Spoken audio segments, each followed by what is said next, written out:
Hello everyone, subscribe my channel and don't forget to press the bell icon to get the regular notification of my new videos. Thank you. Hello, this is Brijesh Ojha welcomes you in my YouTube channel, The Science Master Brijesh Ojha. The last point of the chapter tissue in which we are discussing the animal tissue I have bring for you and that is the nervous tissue. ये हमारा last portion है tissue का, इसके बाद हमारा tissue chapter जो है पूरी तरीके से खत्म हो जाएगा। तो चलिए सीधे बात करते हैं हम लोग नर्वस टिश्यू के बारे में, और एक एक नर्वस टिश्यू को हम लोग शॉर्ट में क्या बोलते हैं, न्यूरॉन्स बोलते हैं। Nervous tissue is the unit, functional and structural unit of our nervous system. जानते हैं कि नर्वस सिस्टम हमारे, जिसमें हमारा ब्रेन, स्पाइनल कॉर्ड और नर्व सेल्स आते हैं, तो इस पूरे सिस्टम का जो बेसिक यूनिट होता है उसे हम लोग न्यूरॉन या नर्वस टिश्यू के नाम से जानते हैं। तो ये हमारा एक डायग्राम यहाँ पे दिया हुआ है, आप डायग्राम में देख सकते हो कि इस तरीके के स्ट्रक्चर है। इसमें ऊपर वाला जो पोर्शन है, ये जो ब्रांच स्ट्रक्चर दिखाई दे रहे हैं, इनको डेंड्राइट्स कहते हैं। बीच में एक बिल्कुल सेल की तरह स्ट्रक्चर दिखाई दे रहा है जिसको हम लोग साइटोन कहते हैं। इसमें से एक लंबा थ्रेड लाइक स्ट्रक्चर निकला हुआ है जिसको हम लोग एक्सॉन कहते हैं।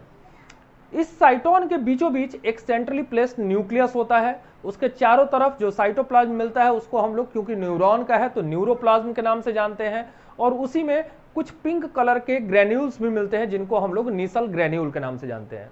यहाँ पे आप देख रहे हो एक्सॉन, एक्सॉन के ऊपर में आप ये देख सकते हो, इसको हम लोग कहते हैं मेडुलरी सीथ। क्या कहते हैं इसको? मेडुलरी या मेडुलेटेड सीथ के नाम से इसको जानते हैं, मेडुलरी सीथ कहते हैं। किसी किसी न्यूरॉन के अंदर में ये सीथ मिलते भी हैं, किसी किसी में नहीं भी मिलते हैं। तो जिसमें मिलते हैं उसको मॉड्यूलेटेड न्यूरॉन्स कहते हैं, और जिसके अंदर में नहीं मिलते हैं उसको नॉन मॉड्यूलेटेड न्यूरॉन्स के नाम से जानते हैं। तो ये मेडुलरी सीथ मिलती है। जहां पे मेडुलरी सीथ, एक सीथ खत्म होती है और दूसरी शुरू होती है, उनका जो नोड होता है, जो ज्वाइंटिंग पॉइंट होता है, उसको हम लोग कहते हैं नोड ऑफ रेनबियर। इसके बारे में पूरा डिटेल में समझने के लिए आपको थोड़े से हायर क्लासेस में जाना पड़ेगा। यहाँ पे आप केवल इसके स्ट्रक्चर और फंक्शन को ऊपर में देखिए। न्यूरॉन्स नीचे की तरफ आकर के बहुत सारे ब्रांचेस में टूट जाते हैं। इन ब्रांचेस को कहते हैं टर्मिनल ब्रांचेस, और उनके ब्रांचेस के एंड के ऊपर में एक सिनॉप्टिक, एक नॉब की तरह स्ट्रक्चर मिलता है जिसको हम लोग कहते हैं सिनॉप्टिक नॉब। अब ये जो सिनॉप्टिक नॉब है, बिल्कुल आपके घर में जो स्विचेस होते हैं, जो इलेक्ट्रिकल स्विचेस होते हैं, उन्हीं की तरह होते हैं, और इन्हीं के थ्रू एक न्यूरॉन दूसरे न्यूरॉन से कनेक्टेड होता है। तो उसी पॉइंट पे ये कनेक्टेड होते हैं, इसीलिए इनको हम लोग क्या कहते हैं? इनको हम लोग कहते हैं सिनॉप्टिक नॉब्स। चलिए इनके बारे में डिटेल में समझने की कोशिश करते हैं। सबसे पहले डेंड्राइट्स। तो डेंड्राइट्स कैसे होते हैं? These are the long thin thread like structure arises from the cyton. देख रहे हैं ना, ये लंबे लंबे थ्रेड लाइक स्ट्रक्चर है। कहां से निकले हुए हैं? साइटोन से बाहर की तरफ निकले हुए हैं। ये जो मोटे मोटे स्ट्रक्चर्स निकले हुए हैं इनको हम लोग कहते हैं डेंड्रॉन्स, और उन्हीं में से जो स्ट्रक्चर बाहर की तरफ निकले हुए हैं उनको हम लोग कहते हैं डेंड्राइट्स।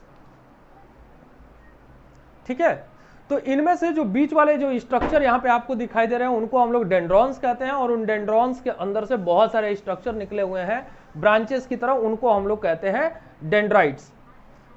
यहाँ पे इनका काम क्या होता है?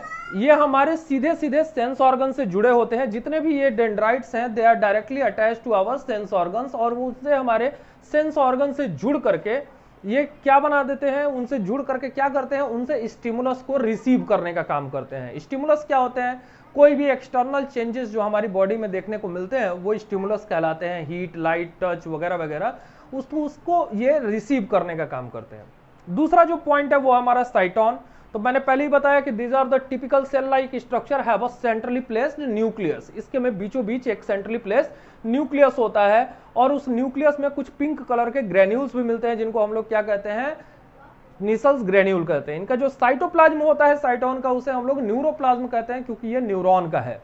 ये जो नीसल्स ग्रेन्यूल्स होते हैं, they are the clusters of the endoplasmic reticulum and ribosome. ये राइबोसोम और एंडोप्लाज्मिक रेटिकुलम के क्लस्टर्स होते हैं, एक झुंड होता है जो कि प्रोटीन फॉर्मेशन में मदद करता है।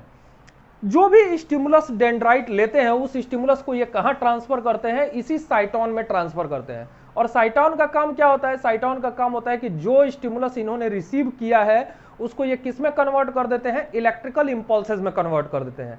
तो सिंपल जो स्टिमुलस रिसीव किया डेंड्राइट्स ने, साइटोन ने उसको किस में कन्वर्ट कर दिया?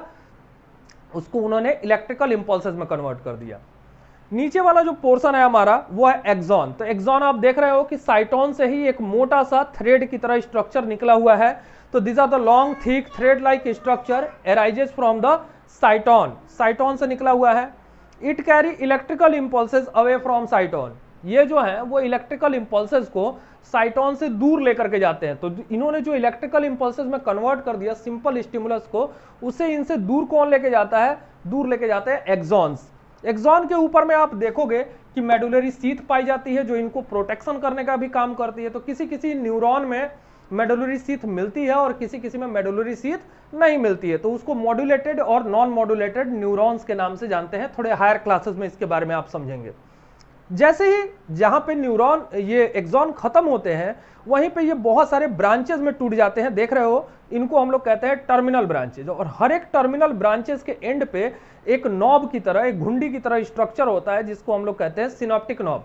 ये सिनॉप्टिक नॉब क्या होते हैं, ऐसे स्ट्रक्चर हैं जो दूसरे न्यूरॉन के डेंड्राइट के साथ में जुड़े रहते हैं, जुड़ते नहीं हैं बल्कि इन दोनों के बीच में एक न्यूरोट्रांसमीटर मटेरियल मिलता है जिसको हम लोग कहते हैं एसिटिल कोलिन। क्या कहते हैं उसको, एसिटिल कोलिन कहते हैं। तो जो भी इलेक्ट्रिकल इंपल्सेस साइटोन से एक्सॉन में आए थे वो टर्मिनल ब्रांचेस से होते हुए दूसरे न्यूरॉन के डेंड्राइट्स में जाएंगे और वहां से एक से दूसरे में जुड़ते जुड़ते ये हमारे स्पाइनल कॉर्ड और ब्रेन तक पहुंचाए जाएंगे।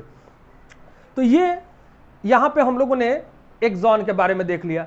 तो यहां पे ये जो जंक्शन एक बनता है जहां पे एक न्यूरॉन का टर्मिनल ब्रांच और दूसरे न्यूरॉन का डेंड्राइट आपस में जुड़े रहते हैं, इसी जगह को हम लोग कहते हैं सिनेप्सिस। क्या कहते हैं उसको, सिनेप्सिस कहते हैं। तो पॉइंट्स को जानना है। सिनेप्सिस क्या है, जंक्शन है जिसमें एक न्यूरॉन का टर्मिनल ब्रांच दूसरे न्यूरॉन के डेंड्राइट्स के साथ में जुड़ा होता है। सिनॉप्टिक नॉब क्या है, घुंडी की तरह स्ट्रक्चर है जिसकी मदद से दूसरे न्यूरॉन जो है, दूसरे न्यूरॉन के डेंड्राइट जो है आकर के जुड़ते हैं।